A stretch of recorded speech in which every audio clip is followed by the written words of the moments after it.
வருதுல.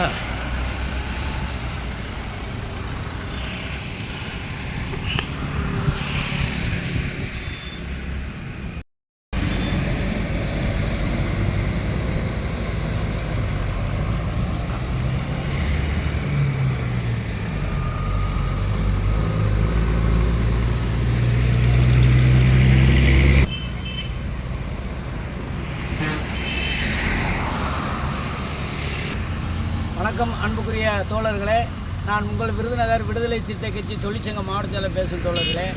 இப்பொழுது 100 கோடி ரூபா நிதி ஒதுக்கீடு செய்து 4 வழிச்சாலையில், அதாவது கலெக்டர் ஹவுஸிலிருந்து ஸ்டார் லாட்ரி வரை 3 பாலம் அமைப்பதாகவும் சர்வீஸ் அமைப்பதாகவும் பணி மாவட்ட ஆட்சியர் அலுவலகத்தில் நடந்து கொண்டு இருக்கிறது.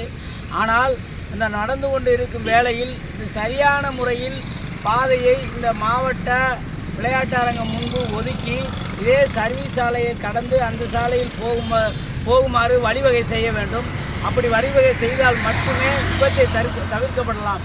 இல்லை என்றால் இந்த சாலையிலிருந்து மாவட்ட ஆட்சியர் அலுவலகத்துக்கு போகக்கூடியவர்கள் சூளக்கரை சுற்றி போக வேண்டிய ஒரு காரணத்தினால் இதே எதிர்திசையை நோக்கி மெடிக்கல் காலேஜ் வழியாக வருகின்றனர்.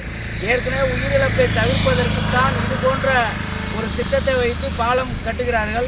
ஆனால் பாலம் கட்டும் வரை சரியான முறையில் அந்த டிவைடர் வைத்து போக்குவரத்து காவலர்களை அமைத்து இந்த வழியை சரி செய்தால் மட்டுமே மேலும் விபத்தை தவிர்க்கலாம். அதற்கு மாவட்ட ஆட்சியரும் கண்டிப்பாக கவனம் கொண்டு இந்த இடத்தில் மாவட்ட விளையாட்டு மைதானத்திலிருந்து மாவட்ட ஆட்சியர் அலுவலகம் போகக்கூடிய இடத்தில் சரியான பாதை அமைத்து கொடுக்க வேண்டும் என பணிவன்புடன் கேட்டுக்கொள்கிறேன்.